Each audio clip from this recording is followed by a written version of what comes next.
नमस्कार दोस्तों, आज मैं लेकर आई हूँ सरोज प्रजापति जी की लिखी हुई कहानी जिसका शीर्षक है कर्मफल। मैं भी तो तेरी ही भाभी हूँ, आज रात रुक जा यहीं। अपनी बड़ी भाभी की बीमारी की बात सुनकर उनसे मिलने आई मैं उन्हें मना नहीं कर सकी और रुक गई।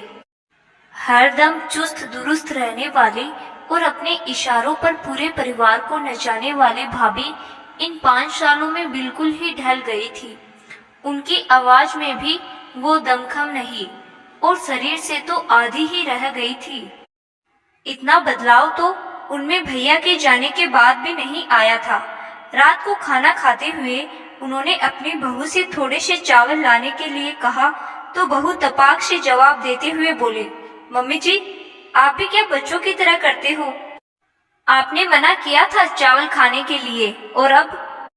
कोई बात नहीं नीरू, दे दे थोड़ा सा, मन कर आया होगा इनका। बुआ आपको नहीं पता, मम्मी जी की यह रोज की आदत हो गई है। पहले रोटियां बनवा लेगी फिर खाएगी नहीं। जिस दिन कुछ कम होगा उस दिन तो इनको ज्यादा ही भूख लगती है। आज देखो चावल नहीं है तो जानबूझकर इन्होंने चावल मांगे हैं। भाभी का बेटा अपनी पत्नी के जवाब देने से पहले की सफाई देते हुए बोला। मैं आगे कुछ न बोल पाई। रात को अपने मन में दबा गुबार भाभी रोक न सकी और अपनी आंखों में आए आंसुओं को पोंछते हुए बोली, देख लिया सुमन, तेरा भतीजा कैसे जोरू का गुलाम बना हुआ है। मेरे खाने पीने पर भी पहरा लगा रखा है। मेरे मन का तो कभी बनाना ही नहीं और जो बना है उसको भी खिलाते हुए इतनी चिक करते हैं। तुझे पता है ना कैसे हाथों पर रख राजकुमारों की तरह पाला था इसे, और अब देखो माँ को ही गलत ठहरा रहा है। इन दोनों का ऐसा व्यवहार देख अब तो मेरी बेटियों ने भी आना जाना कम कर दिया है। तेरा भाई भी मुझे जिंदगी के बीच सफर में छोड़ चला गया। पता नहीं भगवान कौन से जन्म का बदला ले रहा है मुझसे। इससे तो अच्छा था कि तेरे भाई के साथ भगवान मुझे भी अपने पास बुला लेते, यह दिन तो ना देखने पड़ते। मैंने भाभी को तसल्ली के रूप में 2-4 बातें कही और फिर नींद आने की कहकर आंख बंद कर लेट गई। बातें भी क्या करती, भाभी ने कभी ना हमारे दिल की सुनी ना अपने दिल की कही। कहूँ तो हमें कभी अपना माना ही नहीं। आज उनका इस तरह प्रेम से मुझे रोकना अचंभित करने वाला था, लेकिन अब सब समझ में आ गया था। 2 भाइयों की इकलौती बहन मैं सुमन। कितने चाव से माँ पिताजी ने बड़े भैया की शादी की। हम दोनों बहन भाई को तो इतनी उत्सुकता थी कि नई भाभी आएगी तो उनके साथ खूब सारी बातें करेंगे, उनसे खूब अच्छा बनवा कर खाएंगे, क्योंकि माँ अधिकतर बीमार ही रहती थी।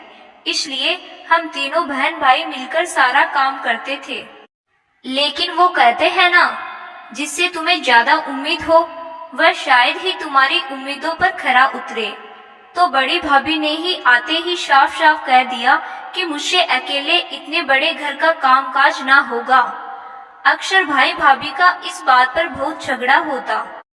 भाभी हमेशा भाई से अलग रहने के लिए लड़ती।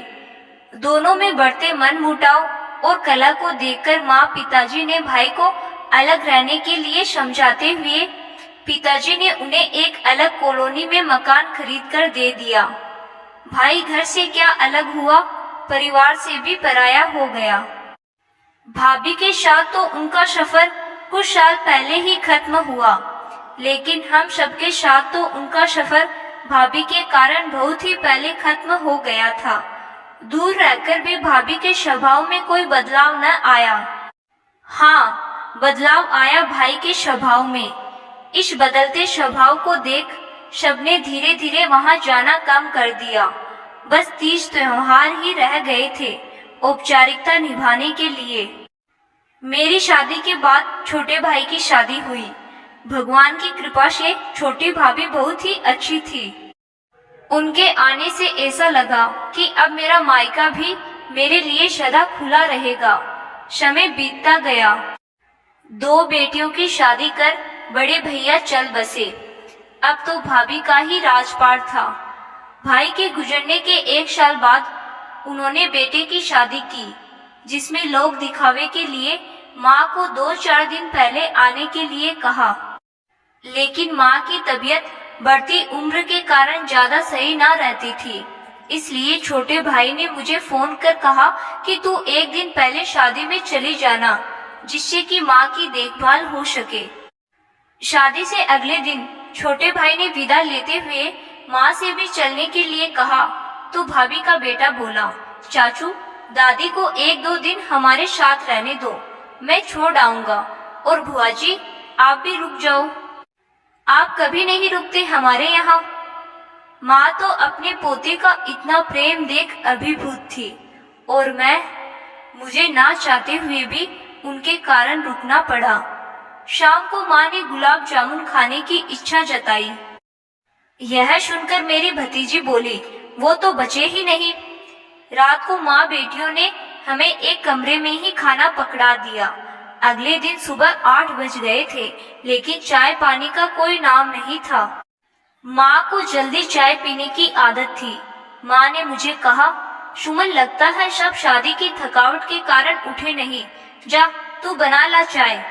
मैं चाय बनाने रसोई में गई तो देखा वहाँ 2 बड़े बड़े डिब्बों में गुलाब जामुन और हलवा रखा हुआ था। मन इतना खिन्न हुआ कि लगा अभी वहाँ से निकल जाऊं, लेकिन खुद को रोककर किसी तरह माँ के लिए चाय बनाई। चाय लेकर जब मैं अपने कमरे में जाने लगी तो तीनों माँ बेटी की बातें कान में पड़ी। भाभी कह रही थी, तेरे भाई को तो बिल्कुल भी अक्ल नहीं, पता नहीं तेरी दादी और बुआ को क्यों रोक लिया। उनके सामने ना खुलकर बात कर सकते हैं, ना खा पी सकते हैं। हाँ ध्यान रखना, कभी तेरी भाभी को सिखा पड़ा ना दे तेरी बुआ। भाभी के मुंह से इतनी गिरी हुई बातें सुन अब मेरा वहाँ एक पल भी रुकना मुश्किल हो गया था। मैंने माँ को चाय देते हुए कहा, माँ मैं अभी जा रही हूँ और तुम भी चलो, बहुत करवा ली अपनी बड़ी बहू से सेवा पानी। मेरे रूंधे गले व पनियाली आंखों को देख माँ सब समझ गई। भतीजे ने जाने का कारण पूछा तो मैंने माँ की तबीयत ठीक न होने का बहाना बना दिया। उसके बाद तो आना जाना ना के बराबर ही हो गया। भाभी ने भी तो कभी एक बार फोन करके भी आने के लिए नहीं कहा। कुछ दिन पहले ही भाभी की बीमारी का पता चला तो खुद को रोक न पाई और आज भाभी का हाल देखा और उनके मुंह से ऐसी बातें सुन बस एक ही बात मन में आ रही थी कि जिंदगी के सफर में जो आपने दूसरों को दिया है वही जिंदगी आपको लौटा रही है। सुना था कर्म लौटकर जरूर आते हैं। कभी भाभी ने सुख चैन से किसी को एक रोटी ना खाने दी। उनके क्लेश के कारण हमेशा माँ पिताजी खून के आंसू रोते थे और आज उसी भाभी की बहू उनकी रोटियों की गिनती कर रही है। तो दोस्तों आशा करती हूँ कि सरोज प्रजापति जी की लिखी यह कहानी आपको जरूर पसंद आई होगी। धन्यवाद।